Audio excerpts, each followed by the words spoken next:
Hello everyone, welcome back to the GATE Engineering online learning classes. I am Dr. Mohan Mansal. In this video, we'll discuss about the periodic and non-periodic signal. A continuous time signal is said to be periodic if it exhibits the periodicity at time period t. Here, this is the capital T is the time period. If it satisfies the property xt plus capital T equal to xt for entire time duration, the signal will be periodic. It means the value at xt plus t should be equal to the xt for all duration of the signal. Then we can say that the signal is periodic.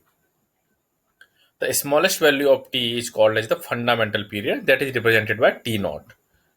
That is represented by t naught. This is the fundamental period of the signal. A periodic signal has a definite pattern that repeats over and over with a repetition period of t naught. It means that if we have a signal, the best example of the periodic signal is a sinusoidal signal. If we draw, if I draw some signal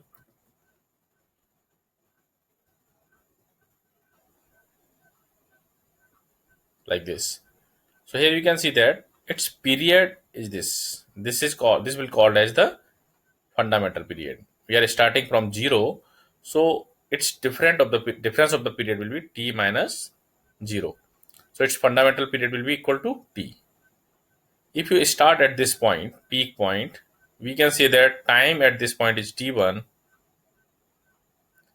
time at this point is t2. Let us assume. So fundamental period will be t2 minus t1.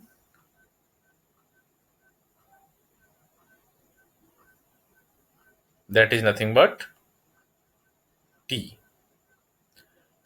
That means difference of t2 and t1 will be the same as the t minus 0. So signal is repeating after it their fundamental period.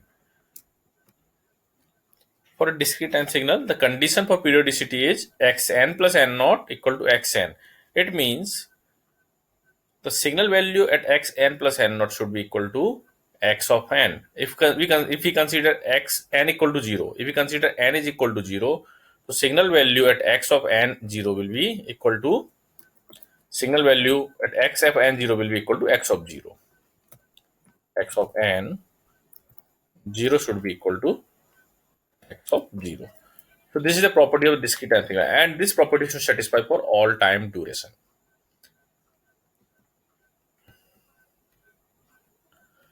Here n naught is the sampling period. Here n naught is the sampling period because here we are talking about the samples in discrete number of samples. But in continuous time signal we say periodic signal, but in discrete time signal we say sampling period. At sampling period measured in units of number of sample space. That's why n naught will always be integer number. N naught will always be integer number, but t naught is not necessary that. If signal does not satisfy our property for continuous time signal as well as discrete time signal, then we can say that signal is the non-periodic signal. Here we have some waveform for the periodic signal. First one is the sine wave, square wave, triangular wave, sawtooth wave. All these are very popular waveform, very common waveforms for the periodic signal. Here sine wave is varying and repeating after this time. Here you can see that. In the same way, this rectangle pulse is repeating after this time period. Yeah, same as for triangular and sawtooth wave.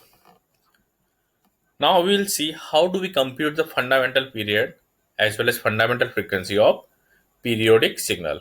So we will have to compute the fundamental period as well as fundamental frequency. So how do we compute? As we know, xt equal to a sine omega t. This is the standard signal, standard periodic signal. Here omega is the angular frequency that can be represented by 2 pi f. Omega can be represented by 2 pi f in equation number A. You can see that. And angular frequency is represented in radian per second. From this equation, from equation A, we can easily compute the fundamental frequency, which is nothing but f. That we will get omega divided by 2 pi. So fundamental frequency is nothing but omega divided by 2 pi. Fundamental period is the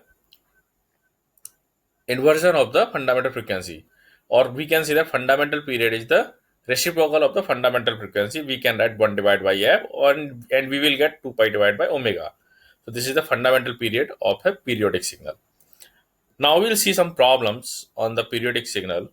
One signal we have x1t, which is sine 15 pi t. We will have to compute the fundamental period as well as fundamental frequency for the given signal. Let's see how we can do it. First, we need to identify. As we know, fundamental period is 2 pi divided by omega and fundamental frequency is omega divided by 2 pi. So first we should identify what is omega in the signal. Here in this signal, 15 pi is the omega. If we compare sine 15 pi t with sine omega t, sine omega t. So here omega is nothing but 15 pi. Okay. So we got omega is 15 pi here. So now we can compute fundamental period by equation 2 pi divided by omega. If we substitute omega in the equation, we will get 0.133 second. This is the fundamental period of signal sine 15 pi t. Similarly, fundamental frequency is f1 is 1 divided by t1, or we can write omega divided by 2 pi. So omega is 15 pi and 2 pi is in denominator. If we solve it, we got 7.5 hertz. So this is the fundamental frequency. In a similar way, we will solve the problem sine 20 pi t. We will have to compute the fundamental frequency and fundamental period for the sine 20 pi t. So here omega is 20 pi. If we compare with sine omega t, so fundamental period is t2 for the signal x2, which will be 2 pi divided by omega or 2 pi divided by 20 pi. By solving it, we get 0.1 second. And fundamental frequency will be the reciprocal of it.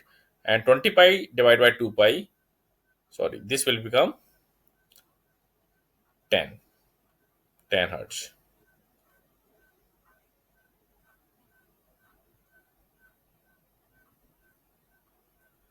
Okay, so f2 will be 10 hertz. Fundamental frequency will be 10 hertz. Now we'll solve two more problem here. Signal x3 is sine root 2 pi t. Sine root 2 pi t. Here omega is root 2 pi. Omega is the root 2 pi in radian per second. Now fundamental period will be 2 pi divided by root 2 pi, and we will get 1.4 second.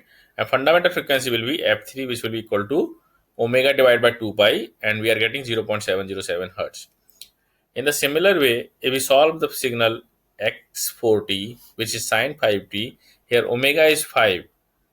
Okay, fundamental period will be 2 pi divided by 5, and we can write this will be 6.28. If we write 6.28 divided by 5 we'll get 1.256 second. And fundamental frequency will be the reverse, and frequency 0.7957 hertz. So in this lecture, we discussed about the periodic and non-periodic signal, and we have seen if signal repeats itself after some period, that is called the periodic signal. For computation of the fundamental period and fundamental frequency, we need to identify what is omega in the signal. Here omega is compared with the sine omega t. So we got omega, then we substitute omega in time, which is 2 pi divided by omega. We got the fundamental period. If we write omega divided by 2 pi, we get the fundamental frequency. Thank you for watching this video.